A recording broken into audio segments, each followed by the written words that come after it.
The next topic that we're going to cover is a really important topic in Excel. It's called absolute versus relative addressing. Now this has to do with the fact that when you create a formula and you want to copy that formula over to another cell, the entries that you have within that formula will copy themselves to other places. Now depending on whether you have an absolute or a relative address in that formula, it's whether you'll be able to copy the formula and get the correct results. I'll try to make this clearer once we start doing some exercises. Now let me give you an example as to how absolute referencing works. I'm going to go to a second worksheet where I have already created a little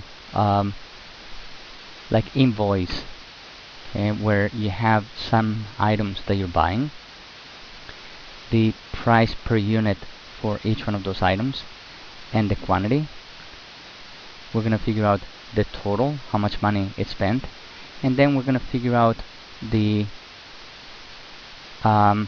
sales tax and then the grand total. So let me put in the rest of that information in there. Now to figure out the total in here, it's a simple formula that just says take this and multiply by this. So I'm going to write a formula without using the mouse. I'm going to say formula, go twice to the left and multiply that by whatever is once on the left. Okay, then I hit enter and it tells me that it's 99.9. I'm going to do the same thing right here. So formula, go twice to the left and multiply that by once to the left. Now what I'm doing right now, if I need to say go twice to the left or go once to the left, that's called a relative referencing. Now what I could do is to copy this formula down and I get the right results. Okay, 39.99 times 4 is 159. Okay, now I go right here to the sales tax. Now I need to write a formula that says formula, take the total and multiply it by the cell that holds the sales tax rate. Now if I do it the same way that I did before, let me hit the escape key a couple of times in here, equal, go once to the left and multiply by whatever is once, twice, 3 times to the left, and then I hit enter. It seems to work for the first entry. It says that the sales tax is 7.82, which makes sense. But when I try to copy this formula down, I'm going to be getting errors. Okay. Now the reason why this is the case is that Excel is copying my instructions exactly the way I type them.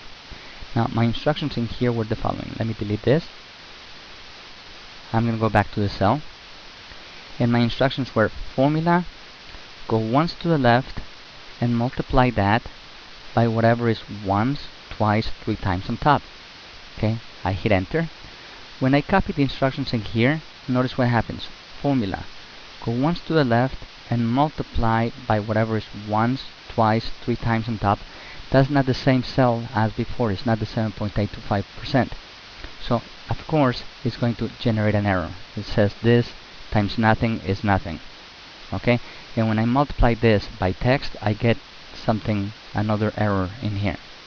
So this is not the right approach. So we need to write the formula in a slightly different way. So the way to write the formula is to say formula, take the number on the left and multiply it by this cell and always that cell. So what you do is you point and click at it, or you go up with the arrow, and then you press the F4 key. When you press the F4 key, let me show you, you now see a $sign before the column, the B, and a $sign before the 3. That means that this is an absolute reference. The way we read is that it says, okay, and multiply by this cell and always that cell.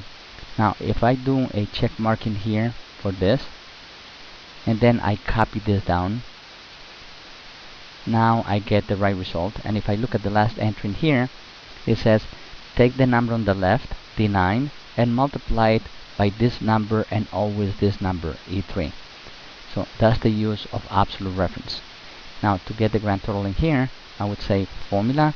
In this case, it's a formula that doesn't use absolute reference because it's going to be this and this, and then this and this, then this and this, and then this and this. So take this, okay, plus this, check mark, and then copy this down. Okay, and it's done.